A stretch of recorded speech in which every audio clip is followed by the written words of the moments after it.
നമസ്കാരം കൂട്ടുകാരെ, നിങ്ങൾക്ക് എല്ലാവർക്കും കഥ ഇഷ്ടമല്ലേ? എന്നാൽ ഞാനൊരു കഥ പറയാം. ഞാൻ ഇന്ന് പറയാൻ വന്ന കഥയുടെ പേരാണ് ഉറുമ്പും പുൽച്ചാടിയും.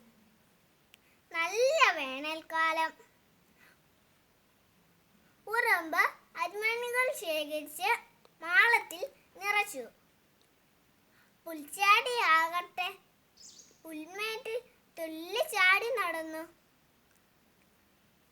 കിട്ടിയ ധാന്യമണികൾ അപ്പം കുപ്പം നിന്ന് പിടിച്ചടക്കി.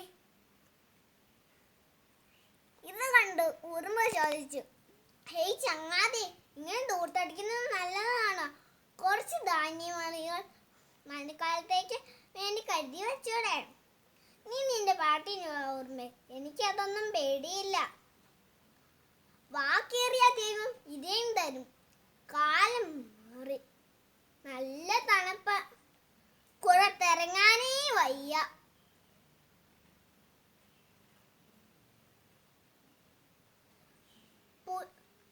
ഉറുമ്പ് താൻ ശേഖരിച്ചു വച്ച നെൽമണികളൊക്കെ തിന്ന് വിശപ്പടക്കി. പുൽച്ചാടി ആകട്ടെ വിശന്നു വലഞ്ഞ്, ഹേയ് ചങ്ങാതി, ഇച്ചിരി ധാന്യമണികൾ തന്ന് സഹായിച്ചൂടെ? വാക്കേറിയ ദൈവം ഇതേം തരും എന്നല്ലേ നീ പറഞ്ഞത്? എന്നാൽ കേട്ടോളൂ. നാം പാതി ദൈവം പാതി എന്നാണ്. നമുക്ക് ചെയ്യാനുള്ളത് നാം ചെയ്താൽ തരാനുള്ളത് ദൈവം തരും. ഇത്രയും പറഞ്ഞ ഉറുമ്പ് മുഖം ധരിച്ചു. പുൽച്ചാടി ആകട്ടെ ലജ്ജിതനായി തല താഴ്ത്തി.